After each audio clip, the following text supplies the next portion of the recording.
Good morning, sunshine. Or maybe it's afternoon by the time you're reading this, but either way, isn't it a beautiful day to start something new?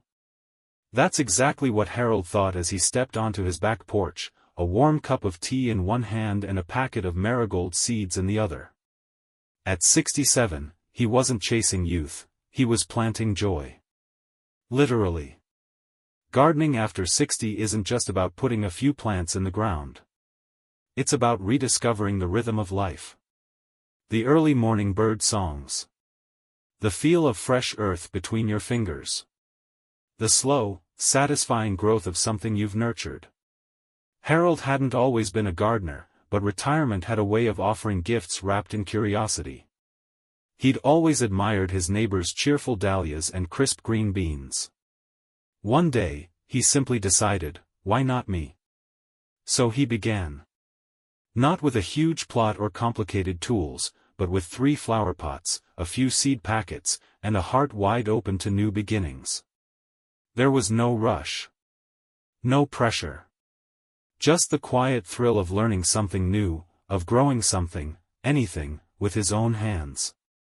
And here's the secret Harold discovered early on: gardening isn't just about flowers and vegetables. It's about peace. It's about purpose. It's about pleasure. And for anyone over 60, it's the perfect hobby to grow beauty, and maybe even a little magic. Stay tuned, because in the next part, we'll talk about choosing the right plants to match your lifestyle, energy, and the space you have. Whether you have a big backyard or just a sunny windowsill, there's something waiting to grow, with you. Harold stood in the middle of the garden center like a kid in a candy store. Rows of green stretched out before him, blossoms in every color, herbs whispering promises, vegetables peeking out from plastic trays like little soldiers ready for duty. It was beautiful, and a bit overwhelming. He quickly learned that gardening after 60 isn't just about what you want to grow, it's about what wants to grow with you. There's no need to wrestle with fussy plants or chase high-maintenance blooms. That's the old way. This new chapter is about ease, joy, and choosing wisely. For beginners, or those easing into gardening, hardy, low-maintenance plants are a perfect start. Think marigolds, pansies, and petunias for color. Basil, mint, and chives for flavor. Tomatoes and lettuce for the plate. These are the garden's version of friendly neighbors. They show up, get along, and don't ask for much. And here's a tip Harold wished someone had told him sooner: raised beds and container gardening are your best friends. They keep everything at waist height, meaning no bending, kneeling, or crawling around like you're 25 again. Plus, containers fit on patios, balconies, even window ledges. Gardening after 60 is about smart choices, not hard labor. It's not a test of strength, it's a path to pleasure. Harold used to think dirt was just, well, dirt. Brown stuff on the ground. But oh, how wrong he was. One afternoon, while sipping tea and flipping through an old gardening magazine, he stumbled across a line that changed everything: healthy soil is alive. At first, he chuckled. Alive? What was it going to do, talk back? But the more he read, the more fascinated he became. Turns out, the soil is a little underground universe, full of tiny organisms, helpful bacteria, and wriggling worms, all working together to feed the plants above. And the better your soil, the better your garden. So Harold decided to give composting a try. Not the backbreaking, shovel-heavy method he imagined, but a small countertop bin for food scraps and a tidy compost tumbler out back. No smell. No mess. Just yesterday's coffee grounds and banana peels turning into tomorrow's garden gold. He mixed his compost into the soil with a little care, watching it darken and fluff up like chocolate cake. Rich. Crumbly. Full of life. That's when he realized, he wasn't just gardening anymore. He was nurturing. And not just the plants, but himself. For anyone over 60, good soil means less work later. Plants grow stronger, pests stay away, and watering becomes easier. A win-win-win. Harold didn't expect to break a sweat planting tomatoes. But there he was, mid-May, kneeling beside a row of young plants, sleeves rolled up, a light sheen of effort on his forehead. And for the first time in a long time, he wasn't thinking about his aching knees or his lower back. He was smiling. Gardening, he realized, had quietly become his daily movement, a routine that made him feel stronger, looser, and surprisingly more alive. At 67, Harold had never been one for gyms. He tried once, shortly after retiring. He signed up for a senior fitness class and gave it his best shot. But the fluorescent lights, the noisy machines, and the mirrored walls made him feel out of place. He didn't want to pump iron. He just wanted to feel better. To move naturally. To do something that had a purpose. And that's exactly what gardening gave him. It started with small things. A trip to the garden center meant walking, not just from aisle to aisle, but from one season to the next in his mind. Pushing the cart, loading bags of soil, lifting pots into the trunk, it was movement with meaning. Then came the actual work. Not hard labor, but gentle, steady tasks that got his joints moving. Raking leaves in the spring sun. Turning the soil with a short-handled fork. Carrying a watering can in each hand, giving his arms a mild workout. Bending to prune a rose bush, standing to hang a pot of trailing petunias. It was like Tai Chi, but with dirt and daffodils. "I didn't know I needed this," he told his daughter one afternoon as they trimmed the edges of the vegetable bed together. "But my body sure did." Harold wasn't chasing six-pack abs or running marathons. He was chasing sunlight. Fresh air. A sense of purpose. And it showed. After just a few months in the garden, his balance improved. His hands, once stiff in the mornings, moved more freely. His back, which used to bark at the smallest chore, was now silent after hours among the green. Even better. His mood lifted. There's something about tending to life that reflects right back at you. As his cherry tomatoes ripened on the vine, Harold found himself rising earlier, walking taller, and sleeping more soundly. The garden had a way of pulling him out of the house, and out of his own head. Studies say that gardening reduces stress, lowers blood pressure, and even helps fight depression in older adults. Harold didn't need the science, he could feel it. In every shovel of soil, in every weed pulled, in every flower that bloomed under his care, he felt a little stronger, a little lighter. He also noticed something else: gardening gave him rhythm. A routine that didn't feel forced. Watering in the morning with the birds. Checking for pests after lunch. Pulling a few weeds before dinner. It was never too much, and it never felt like a chore. It was a quiet dance with nature, one step at a time. And then there were the surprises. Like how balancing on one foot to reach a hanging planter made him chuckle, and also challenged his core. Or how digging up potatoes became a kind of gentle squat routine. Even trimming hedges required a bit of stretching. He began wearing a simple fitness tracker. Not to count steps, but out of curiosity. And sure enough, his activity levels rose. Not by leaps, but by leaves. His daily time in the garden added up to more movement than he'd done in years. Of course, Harold was smart about it. He listened to his body. He used a padded kneeling bench when planting. He rotated tasks to avoid overusing one muscle group. He invested in tools with ergonomic handles. No need to be a hero, gardening after 60 is a marathon, not a sprint. And when he did feel a little stiff the next morning? Well, that just meant he'd done something worthwhile. The biggest surprise of all came one sunny Saturday. A neighbor passing by stopped to admire Harold's thriving garden. "You've been busy," she said with a smile. "Looks like it's keeping you young." Harold laughed. "It's keeping me honest," he replied. "And it's keeping me moving." That night, as he sat in his favorite chair, looking out the window at his garden bathed in moonlight, Harold felt a deep peace. His hands were sore, but in the best way. His legs ached, but they were strong. And his heart? Full. He wasn't chasing youth. He was embracing his season, like the sunflowers he'd planted that now stood taller than him, stretching toward the sky. So, if you're over 60 and wondering whether you can still be active, the answer might just be blooming in your backyard. Start small. A pot of herbs. A window box. A raised bed. Let your garden grow, and let it grow you. Step by step. Leaf by leaf. Breath by breath.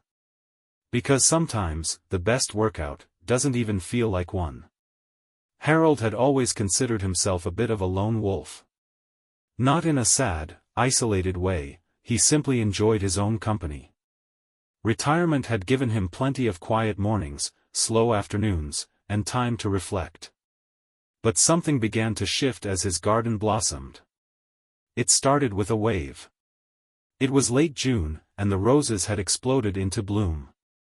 Harold was out front pruning them when a woman walking her dog stopped at the edge of his yard. "Those are stunning," she called out. Harold looked up, a little startled. "Thanks. They sure know how to put on a show," he replied, chuckling. The next day, she waved again. Then again the day after. A week later, she brought a cutting from her own rose bush, an old English variety with petals like silk, and asked if he'd like to trade.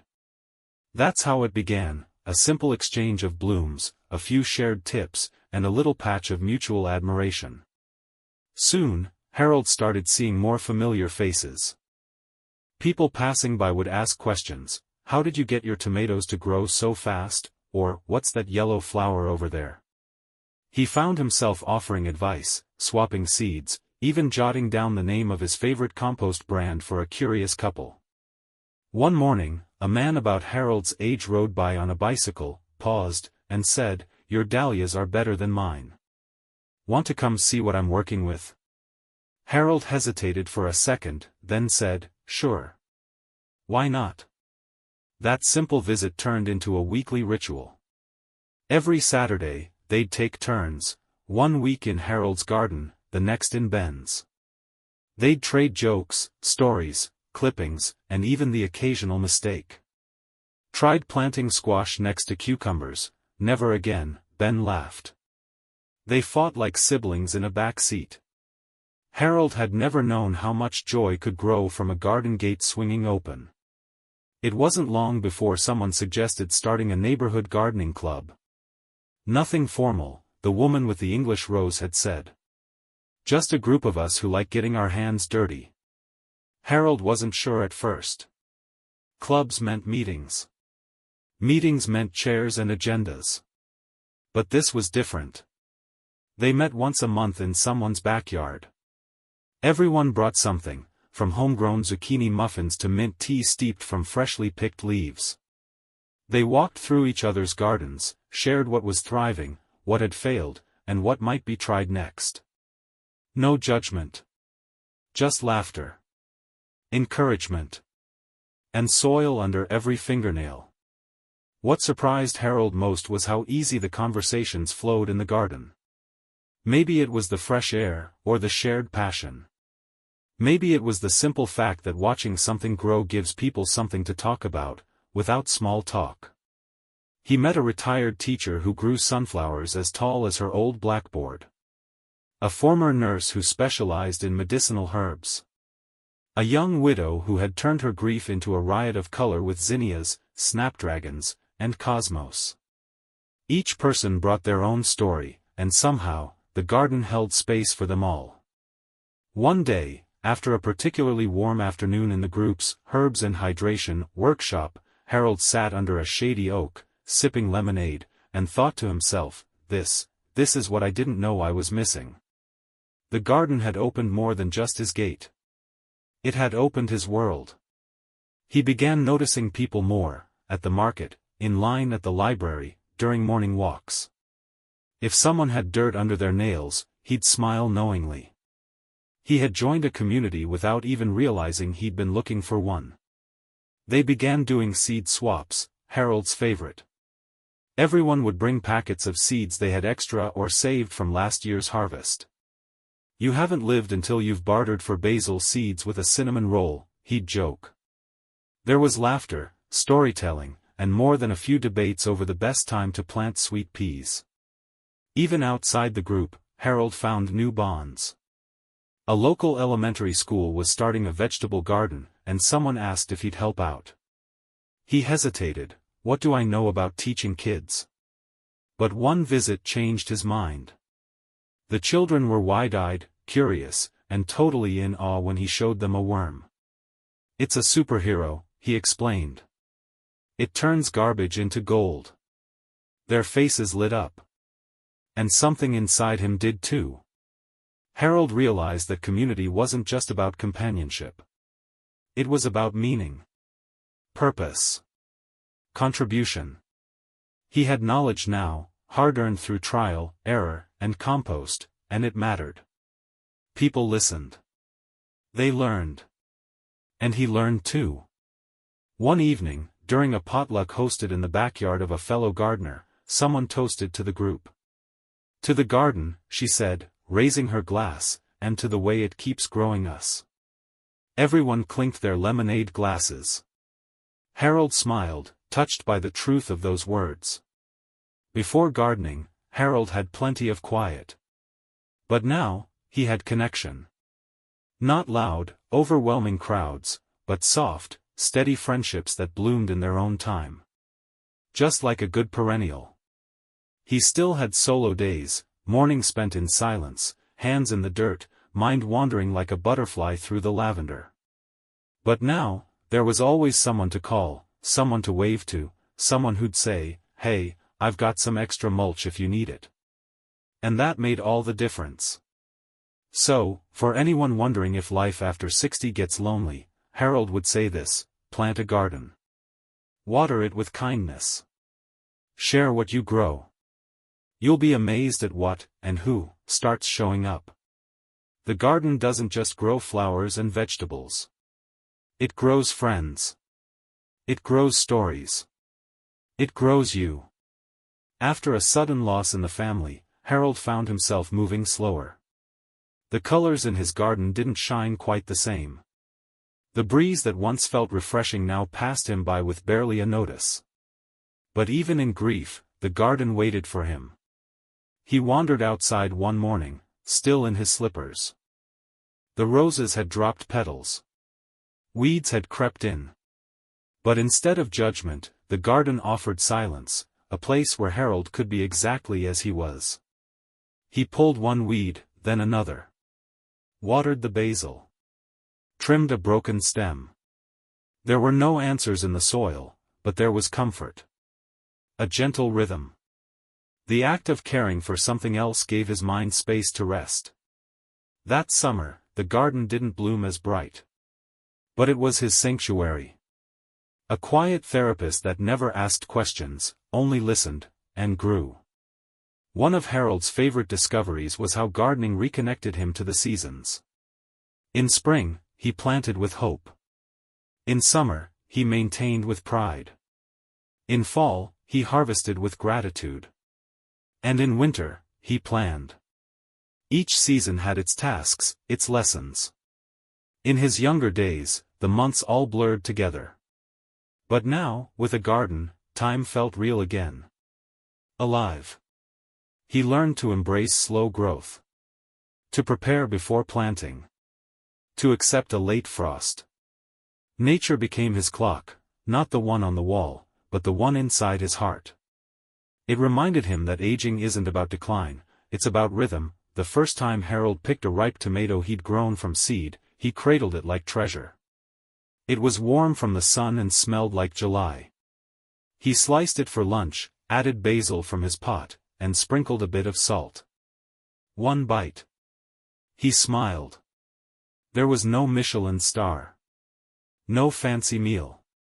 But it was his. And it tasted like pride. Throughout the season, he harvested more, lettuce, cucumbers, green beans. He shared baskets with neighbors and friends. Brought zucchini to the local food pantry. Even started freezing herbs in little ice cube trays. Harvest time brought joy, but not just from the food. It was the reward of patience, care, and watching something grow because you made it happen. Harold's granddaughter, Lily, visited one weekend with dirt under her nails and a question, "Grandpa, can we plant something together?" He grinned. "You bet we can."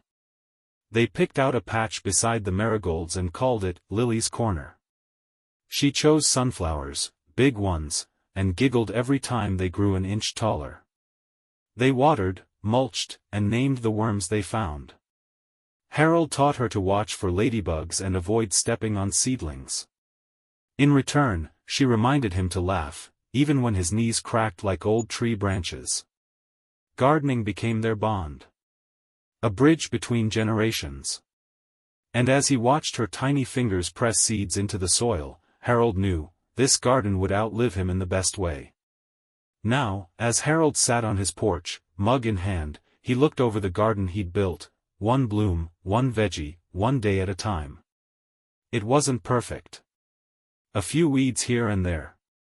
A squirrel had stolen his strawberries again.